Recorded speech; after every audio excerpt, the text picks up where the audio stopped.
Out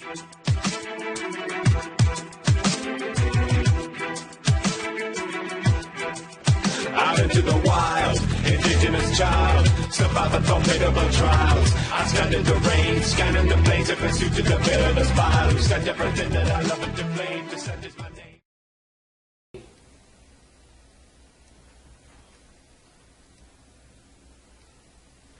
We don't have much time. Yeah, we hacked Lockdown's communications, and he's revving up his hyperdrives, and if he takes off, we're going to lose our signal.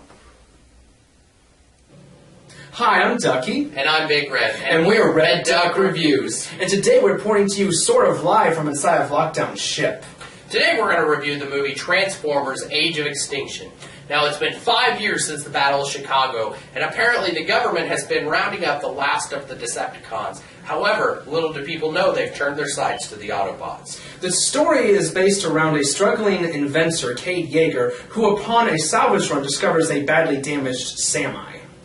Little does he know, after a little bit of tinkering, he finds it to be Optimus Prime. After a narrow escape from the CIA, they help Optimus Prime gather up the remaining Autobots. Meanwhile, the CIA and a mercenary named Lockdown try to capture Optimus Prime. As the movie progresses, we learn that the CIA and Lockdown have made a deal to trade Optimus Prime for a device called the Seeds. I gotta say, I really loved the new Autobots that they introduced in this movie. Oh yeah, my favorite would definitely have to be Hound. Oh yeah, Hound all the way, man. He was voiced by John Goodman. Oh yeah, and then I'd have to say my close second would be Crosshairs. He was really awesome. He had a green getup, paint job, and it looked like he was wearing a duster. He was pretty cool. Yeah, and then don't forget about Drift. He had this cool samurai look to him. Oh yeah, he was really awesome. The movie had a lot of really good parts in it. Oh yeah, had a good action, had a pretty like simple story. I think it wasn't like overly complicated. Talking about good things, there were some awesome changes I personally thought from this movie, from the last movies, like Mark Wahlberg compared to Shia LaBeouf. I'd have to say that Mark Wahlberg had it. Oh my gosh, there's no comparison. I mean, don't get me wrong, I liked the first Transformers movie. I thought it was good. The second one I thought was okay. The third one, I hated it. I hated the third one. And ask me why I hated that movie. Why did you hate it? Because there weren't any Transformers in the third Transformers movie. It would be like action be going on, the Transformers are over here, but the camera is like following the humans constantly. It's like, I don't care about the humans most of the time.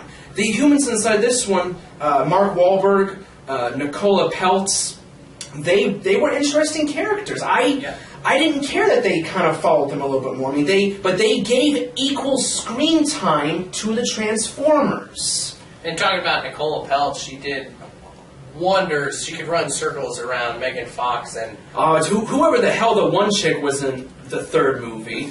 Yeah. There's no even point to even mention that one girl's name because she did terrible. It was absolutely terrible. Oh, I agree. I'm going to kind of join you there on a rant. And one thing that I thought that the first three movies were missing that this one had that was really good about it was, in the first three movies, when the aliens attacked, humans were helpless. They were kind of like, protect me, Autobots and everything, help me, keep me safe. And in this one, Mark Wahlberg was there with this awesome space gun sword looking thing, helping take down Lockdown at the end. It was phenomenal. Yeah, even the military, the CIA agents who were fighting the Autobots, they were like pretty competent. I mean, way more competent than the military inside the first three movies. I mean, holy crap! And the weapons that had evolved too, which was pretty awesome, especially for only 5 years advancing, that they were able to get a hold of technology well enough to productively take down Autobots rather than just capture them with nets like they do in the first couple movies. Yeah. Now, although this was an awesome movie, there are some bad stuff about it.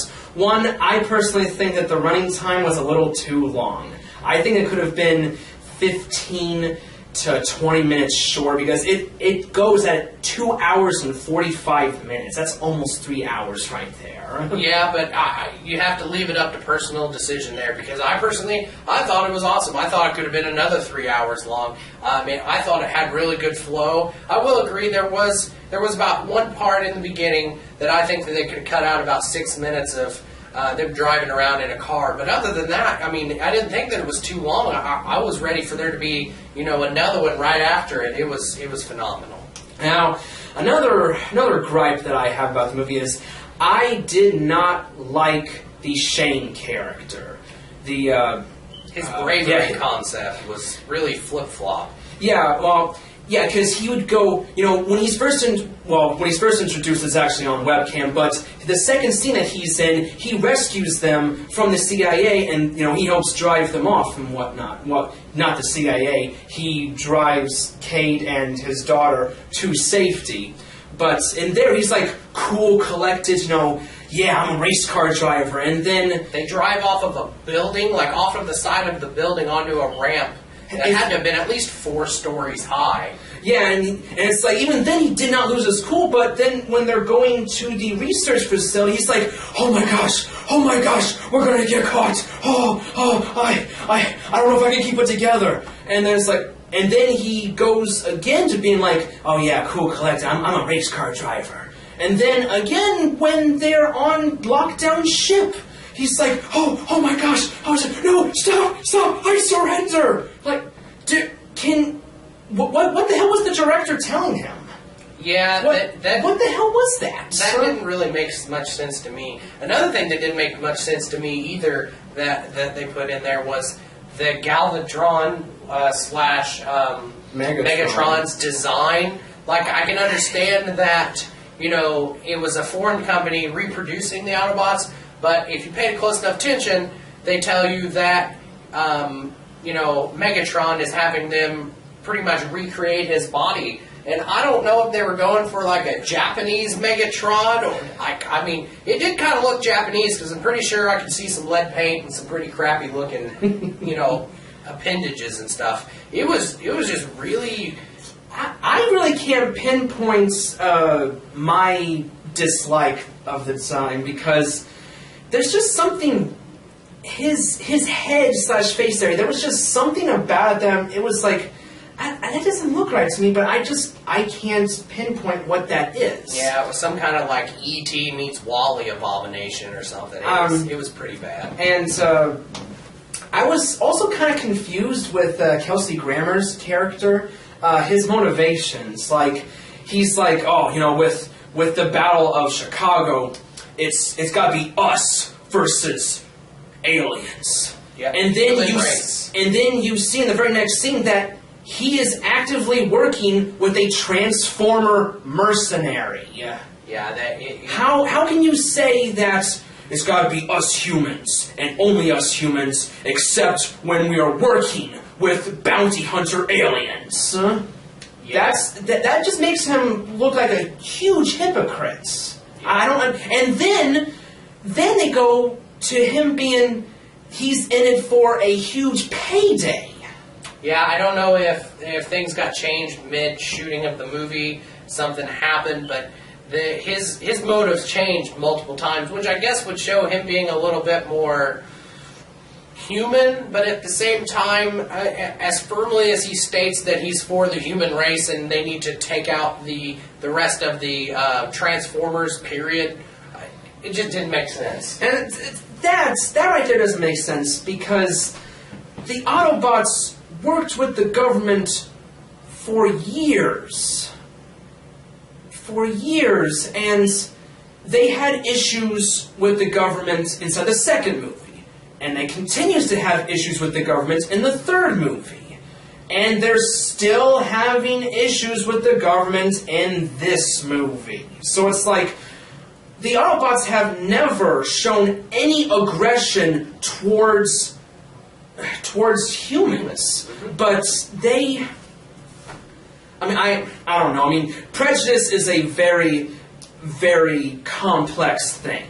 It really is. A lot of people died in the Battle of Chicago, so I can understand, people lost loved ones, and they want to blame all of the Transformers, not just the Decepticons. So I guess I can kind of see that, but it's like, and then when Optimus says that, okay, we're gonna finish this, but after that we're done helping humans, and then Mark Wahlberg's like, why?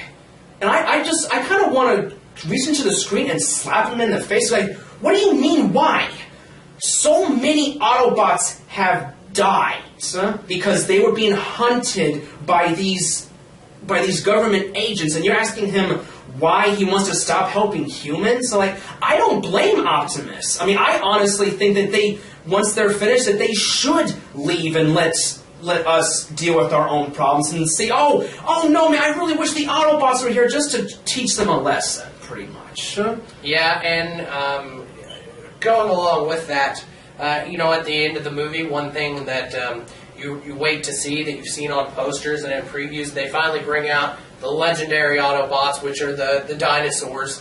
And what didn't make sense was Optimus has to literally beat down the main Autobot that is one of the legends. I think his name is Grimlock. Yes, Grimlock. He has to beat Grimlock down just to gain an ounce of respect for them, to help them take down Lockdown in the ship and everything. And then at the very end, one of the very ends of the scenes of the movie, is he sends all four of them off to run around in China's wilderness, which doesn't make very much sense if they're quote-unquote bloodthirsty, future alien animals. I don't think that would be very productive for the human society, and just period. It just didn't make sense. And then another thing that that didn't make sense at the very end was I guess they had it set up where there's going to be another one, and the only thing that you really see is that Galvatron is finally fully recuperated, where he could cause mayhem in Earth and take on Earth and control it and bring everything to doom and spoil. But you see Optimus, in a scene right before that, fly off into the sky. So, I mean, are they going to make another one where there's Hound and Crosshairs and Drift and protecting, Bumblebee, and Bumblebee protecting Earth, and oh no, they're going to lose, and then very last second, here comes Optimus Prime back from space, and he's even more awesome, and he takes on Megatron and fights him off. Is that what they're going to do? I find it very hard for them to revisit this universe. I think that the movie kind of messed itself up at the end. It was still an awesome movie, but I think with everything that happened at the end, with those three things happening, they screwed up this universe. Yeah, and the thing with Optimus leaving, he has rocket boots. Yeah, that was another thing. Where did he get rocket boots from? I mean, the entire time, you only see him A, running around, or B, driving in his truck form. Since when did he have rocket boots? He never used them. And first of all, why would he use his rocket boots to travel through space? Interstellar space, it takes a long time to travel between systems. That's why you need ships, because ships have hyperdrive, so you can boost up to hyperspace. You see that in the movie with Lockdown, even with them being Autobots or Transformers, they still have the spaceship that they need to get them to places. Granted, there's not airlocks and things like that. They don't have to breathe the force. But yeah, that really didn't make any sense. I mean, that right there is, to me, a minor thing. But when I saw them, huh? Yeah, it didn't quite make sense. I mean, it was a very good movie. I would definitely recommend going out and watching it. I'd personally probably go out and buy it as soon as it comes out. Oh, yeah. So I have to say, our rating for Transformers Age of Extinction is going to be ducking awesome.